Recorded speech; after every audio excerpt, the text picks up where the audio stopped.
یہاں پر آپ کو ایک اہم خبر سے اپڈیٹ کریں اور آپ کو بتائیں الیکشن میں دھاندلی کر کے جمہوریت پر حملہ کیا گیا۔ انتخابات میں ہماری 179 نشستیں ہونی چاہیے تھیں۔ پی ٹی آئی رہنماؤں کا کہنا ہے کہ 85 نشستیں چھینی گئیں۔ ہمارے مسترد ووٹوں کی تعداد وکٹری ووٹوں سے بھی زیادہ ہے۔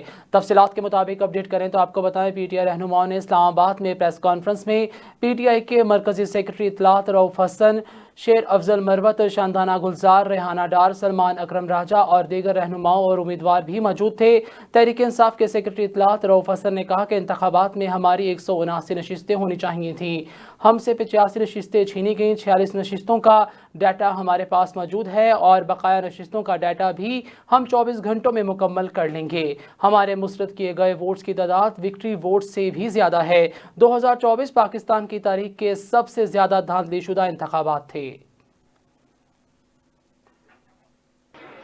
2024 کا سال جہاں اس لحاظ سے خوش آئند ہے کہ اس نے پاکستان میں نیشنل الیکشنز منعقد ہوئے جو کہ بار بار ڈیلے کیے گئے تھے، کانسٹیٹیوشن کی وائلیشن میں، رول آف لا کی وائلیشن میں، وہاں 2024 اس وجہ سے بھی یاد رکھا جائے گا کہ اس سال الیکشن کے دوران پاکستان کی تاریخ کا سب سے بڑا ووٹر فراڈ وہ انفلیکٹ کیا گیا پی ٹی آئی کے خلاف اور پی ٹی آئی کے کینڈیڈیٹس کے خلاف۔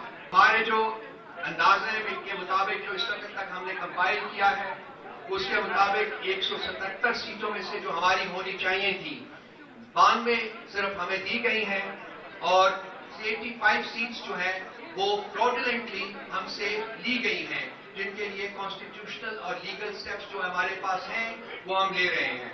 ان میں سے 46 سیٹس وہ ہیں جن کے بارے میں ہمارے پاس ویریفائڈ ڈیٹا موجود ہے کہ وہ لی گئی ہمارے ساتھ، جو آپ کے سامنے پریزنٹ کیا جائے گا، اور 39 سیٹس وہ ہیں جن کے بارے میں ڈیٹا جو ہے وہ کمپائل ہو رہا ہے اور ان the next 24 hours وہ ڈیٹا بھی ہمارے پاس اویلیبل ہوگا۔